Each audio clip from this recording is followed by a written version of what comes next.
evening, ladies and gentlemen, and welcome to another edition of What's Happening. I'm George Binns, and the subject this evening is whatever happened to the coronavirus or the flu or whatever we want to call it. And joining me this evening discussing it is Jim Modugno. Welcome, Jim. Thank you, George, for having me. So I guess when we're recording this one yesterday, the governor started making some pronouncements of loosening up on the restrictions. And for a little bit of background, the first of the executive orders came out in March of 2019.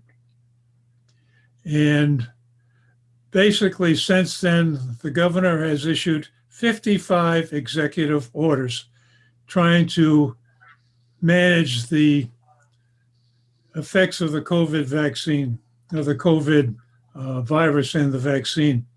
So this has been an ongoing battle, and I'm not sure that we're doing terribly well. And I think the latest change to release some of the requirements of wearing masks happens to be based on a flip-flop from the good Dr. Fauci. So I don't know. That's what I'm getting concerned about, Jim. Where do you come from on this? Well, I'm sort of with you, George. I mean, I was back in May of 2020 when I actually wrote a piece to the Salem News, basically just basically saying I think it's time to open up a little bit. And that was at the time when you could go to Home Depot, but you couldn't go to church. Yeah. You go to Home Depot and you can go to a supermarket, but you couldn't go to school. So, so I have been watching this thing go back and forth for a very, very long time. And it seems like, I can understand the first month or so where there was a challenge there, where they seemed to have not a full understanding. And I think none of us did of the virus. Number two, I think there was stress in terms of hospital beds and ventilators and stuff like that. And they were trying to, what was the word they used? Flatten the curve. So they were trying to flatten that curve. And so the shutdowns and the lockdowns was their way of trying to handle that issue. But we're closing in on almost a year later, and we're still playing around in the same arena where the governors of each state are acting as their own individual arbitrators of what's open and what isn't open, what you can do, what you can't do. And I think at the end of the day, the Constitution has been trampled. Oh, yeah, that's the other part of the problem is the unintended consequences of a lot of these edicts that come out of the various governors. There's a whole class of service workers, restaurants and the like, that are just out of work. And that is a very large unemployment problem that doesn't get solved instantaneously, even if somebody says magically tomorrow, you can open up, because a lot of these businesses have just plain gone out of business and they're not coming back. Yeah, there's been a big impact to the community. All you have to do is go downtown Beverly and go down Cabot Street, and you can see the impact of it on some of the businesses. Our children have spent almost a year not fully in the classrooms at all. Now we're back, but that varies from city to city, state to state. There doesn't seem to be any rhyme or reason. It seems like a lot of decision making is based on political preferences as opposed to medical science. So, I just find I think it's been disturbing for the children. I mean, I can't imagine sitting in the classrooms or being in classrooms for 7 hours or 6 hours, let's give them 6 hours with mask on. Yeah. Right. I have trouble doing that myself.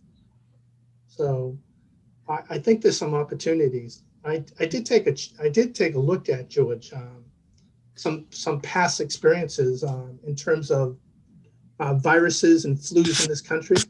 And if you go back and you look at if you go all the way back to, say, 1957 to 1958 time period, there was an H2N2 flu.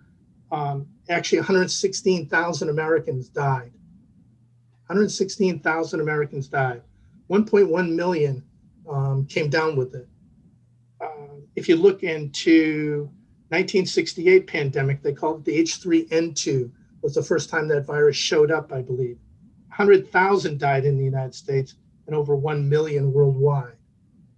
If you look at, I'll get to a point here, George, and 2009 through 2010, April to April, H1N1, which tends to be one of the milder ones, actually CDC reports that 80,000 Americans died. And then, of course, in 2017 and 18, we actually had 80,000 deaths, and that was one of the nastier ones is, again, the H3N2 showed up again along with the H1N1, and that's where we had 80,000 who had died. And the point I'm trying to make is, during that whole time, nobody shut down anything. Yeah. And I think this is part of the problem, is that we've lost perspective on what the past experience has been. I went all the way back and looked at some data from the 1918 Spanish flu. And yeah, there was a bunch of people died from that one, but not as bad as the COVID. But then you have to take into consideration there were a lot less people around at that time, 200 million less. So if you look at it in the same perspective and you start doing adjustments for population growth over the time, the Spanish flu would have killed over 2 million people if it was happening today. In America. We look at these numbers and we say, yeah, this stuff is all bad. The other half of this problem is there's a lot more things that is killing people than just the COVID. And like last year, 1.8 million Americans were diagnosed with cancer, and 606,000 of them died from it. So cancer is a really nasty thing that is killing people quite regularly, and we don't lock down for that. Yet it's not as contagious, we don't think, but yet we're not really sure where you get a cancer from. The other kind of problems you get into is they did a study on San Francisco, and in the last year, 713 people died from drug overdoses, but only 257 people died from COVID. So there are some serious problems out there that are being totally ignored. And I think this is part of the problem, that the government gets whipsawed back and forth by these panic-porn numbers. And we're not focusing on the real serious stuff that is even more serious than COVID. Yeah, it's there's no question. There's no passing over the fact that the last year has been very, very impactful for lots of families, and in terms of loss of life and loved ones and so forth. But it also seems like there needs to be a better understanding. And I think one of the things I see, George, is I'm not so sure I ever knew at times exactly what the true science was around events. What could cause it, right? You got to be 6 feet. You got to wear a mask, all surfaces, and so forth. And I look at that now, looking backwards, and I'm not so sure, based on some of the statistics that are out there, that maybe it's confusing to understand where it was at, and the inconsistency of the data too, I think, was a factor. Well, you look at some of the states that were much more casual about a lot of these regulations, and they didn't have anywhere near the mortality rate of Massachusetts, New York, and New Jersey. They're the top three. And we've got all sorts of stringent requirements, how close you can be, how wear a mask, and some of this stuff about wear 2 masks, I mean, the people are just guessing. And I make a differentiation between follow the science and follow the political science. And I think that's where we're getting caught. That we're just, Yeah, I think that's absolutely true, George. I mean, you look at some of the data that's out there, and I was reading an excerpt from actually reading a book that they were talking about. That two objectives of the healthcare system has always been to inform consent and second opinions, and yet during the COVID-19, it seemed like there was no check, double check. The NIH and the CDC, they sometimes were on the same page, sometimes they weren't, but it was hard to get information and to understand it. And one of the points they were pointing out was that, for instance, if the average American knew that almost half the deaths in America from the COVID-19 occurred in nursing homes where less than 1% of the Americans live, would we not have done something different than what we did? yeah, I think the point you started with about the first month or so, there was a lot of confusion as to what's happening. And as a result, they tried a lot of things, guessing, essentially shooting from the seat of their pants routine. But after a while, you start to get some data and you start to understand what the problems are, then you should change the game plan. I mean, even the professional football players know that, hey, you go into the game with a plan, and if the other team isn't playing to your plan, you've got to adjust. And that's what the halftime is for, to think through what's going on, what's really happening out there, and how do we adjust to it. I just don't see those adjustments being made.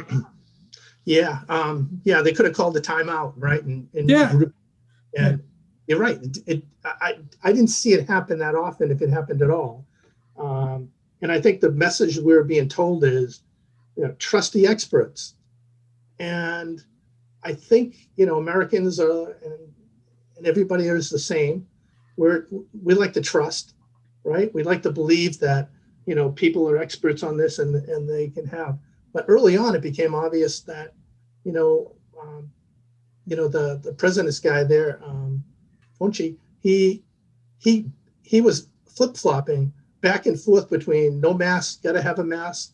And so I think people became a little suspicious of it.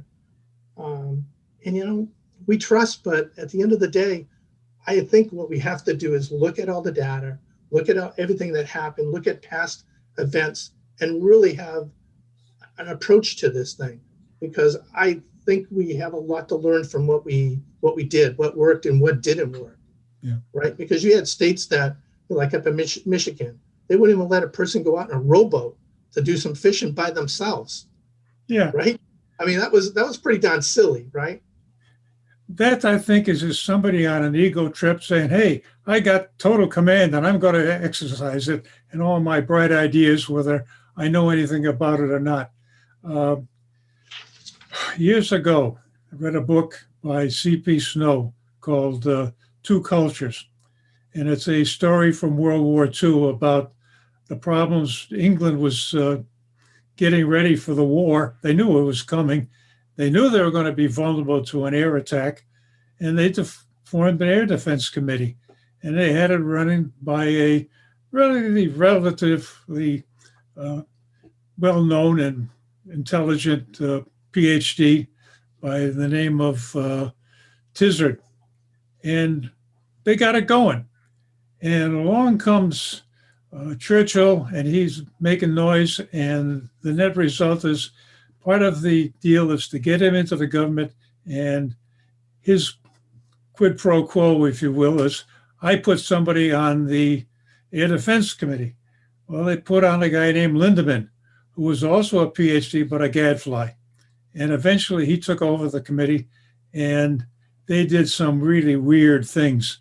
The one that gets me is his idea of thwarting the bombers coming in was to sew parachutes with mines on them in front of the bombers. So when the bombers came through, the parachutes would catch in the propellers, and the propellers would whip the bomb up against the side of the airplane. Just weird stuff. And this is what I see happening now. There's a whole class of people that don't understand the problem, and they're looking around for somebody with credentials to believe. And Fauci is the one they picked. And as you point out, he's got a new opinion every day. One mask, two masks. The one that told me, even though you're vaccinated, you're going to have to wear a mask for the rest of your life. You know, this stuff comes out. I think he has double anchovy pizzas late at night and they give him nightmares or something.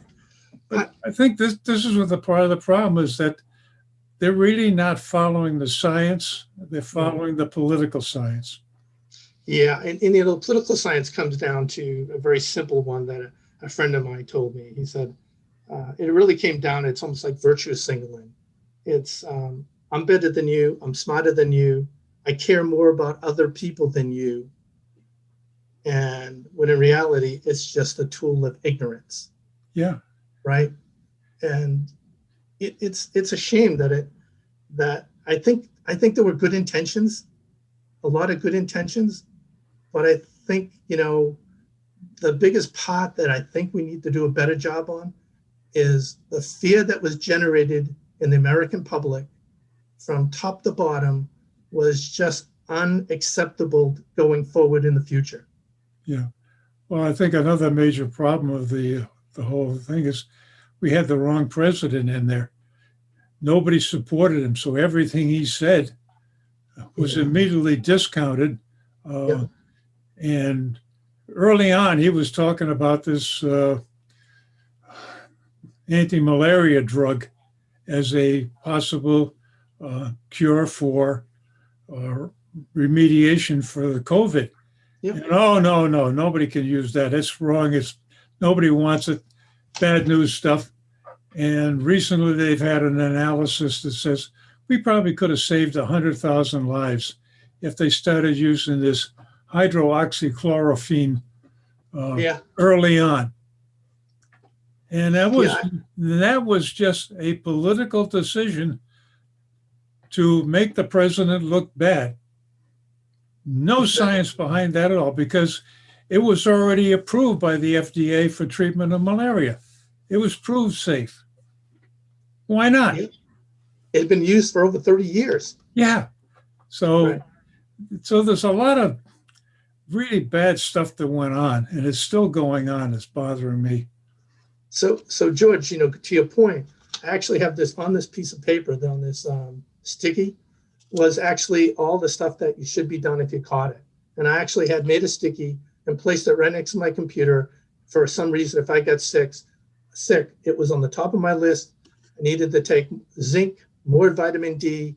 There was erythromycin or something like that, melatonin, the whole bit of Regeneron and so forth. This is what was saving people, and yet they wouldn't do it. Yeah. Right. And so I don't know. And, again, I think it's, the old fear, maybe they didn't want to do, but they were hoping they weren't doing more harm. Well, I mean, I keep coming back to that's the main theme of the C.P. Snow book on Two Cultures. You've got a bunch of political characters trying to run the country based on some different set of education, and they don't know enough to be able to listen to somebody with technical expertise and figure out, are they getting the straight story or are they getting snake oil? Yeah. So they tend to believe based on personalities, not on data, not on the technology. Yeah, you got to, in cases like this, right? The best leadership is those who just put aside the personal aspects of everything and just stay with the facts. Yeah.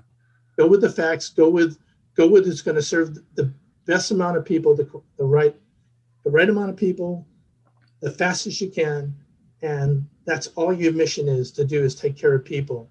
And instead we got simplistic approaches to wearing your mask forever type of approach. Yeah. And the other one I always liked is lead, follower, get out of the way. And I think that is part of the problem too, that people are still trying to influence something for whatever reason, and they really don't know what they're doing. And I don't know, you and I are number merchants by trade.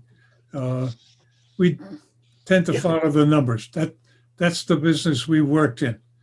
And it's just appalling to me that people just don't look at the numbers, don't understand them, and they go off based on some emotional feeling. Oh, we got to do the right thing, whatever the heck that is. Whatever it is. Yeah. So I guess the question is, where do we go from here? Hopefully, this is going to start to soften some of the edicts that come out. And at the same time, the buzz on the news right now is, oh, there's a surge coming in India. Well, what's that got to do with us? You look at the data again, and we've gone through a surge, February through March, maybe, or maybe January through March, and it's slowed down dramatically. In fact, if you look at the data today from the Salem News, nobody in the United States died last year from, not last year, yesterday from COVID, and nobody died from COVID in Massachusetts. They slipped a cog on repeated the data for 2 days in a row, but other little things like that. But yeah, it's been coming down and staying down. Yes. So I think we're getting to the point where between natural causes that are taking people out of the scene all the time, and the fact that the vaccines are working, that's another funny one. I regularly donate blood. So when they get a blood donation, they automatically do a COVID test on you. And the last 3 COVID tests were negative. And then I got one recently after I had gotten my 2 shots. Now I am reactive. I could have said that a long time ago, George. Yeah, but that's another issue, yeah. But, and you look up the story and try and figure out, what does reactive mean? Well, they do an antibody test on your blood sample, and they found some of the antibodies in my blood, most likely. So now the question is, do I have COVID or do I have a vaccine that's working? You know, then they leave you hanging with this half information. So. It is interesting. You're right. We kind of numbered geeks in some ways, but we're talking about India. They've had 18 million cases in that country, but their death rate is only 200,000, right? Yeah. Which is we're way above that if we're counting. Oh yeah. And at the same time, you have to remember it's a country of 1.36 billion people, right? And so here's a country like India with 200,000 deaths, and yet China, of 1.4 billion people, reports a death rate of 4,845. Yeah. Somebody has better control over the media than we do. That's absolutely true. And for comparison points, if you looked at a number of deaths in another country, I'll just take our good friends in Ireland. So they have 4,873 as of yesterday, unfortunately. And they're a nation of 4.9 million people. So a country of 4.9 million has just a few more deaths than a country that where we believe the origin of it was, with 1.4 billion. What I think you're pointing out is there are other countries that have done well. Taiwan has been touted as doing exceptionally well in controlling the spread of the virus and the impact of the virus. And I think at the same time, you're running into the problem of everybody counts different. Yep. And it's very difficult to get good data. And right now there's a furor going on about the governor from New York is cooking the books relative to how many people died in the nursing homes from COVID. And you get into some of the data that you can get out of The Economist, where they look at the data and said, if given the death rates we had before, and now everything is being blamed on COVID, it's amazing that the death rates due to heart attacks and cancers and strokes are much less. It looks like it's curing them. What? Some of this data just, tongue-in-cheek kind of discussion, but it just, you're not sure what you're working with even. That's another piece of the problem. And so, your point, George, is well taken, because that type of, counting is counting, right?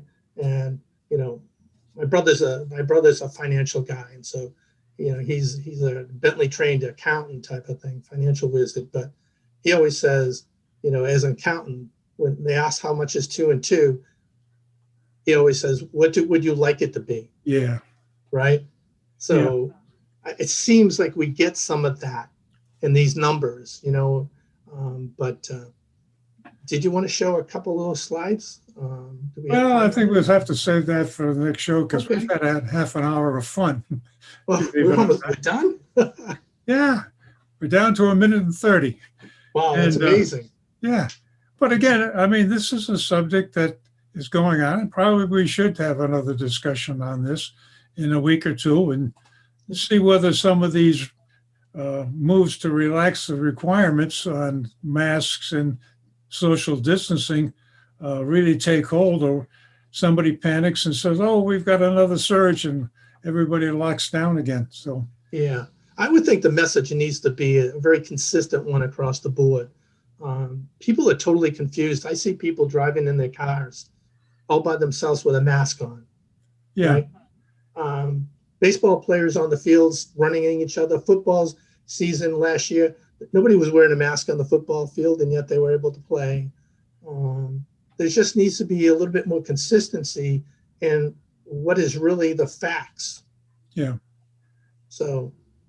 Yeah, and that's one of the other ones that somebody did an analysis and said the mask doesn't do any good because the virus goes right through it. The only way the mask stops it if the virus is riding a large drop of moisture or something or other. But anyway, we're at the end of the show. And ladies and gentlemen, thanks for watching. Hope you enjoyed this, or at least enlightened. And again, if you've got a different opinion, the offer is always there that my email address will show up in the credentials later on. And send me an email. We'll get your opinion on the air, and you can be a member of the team.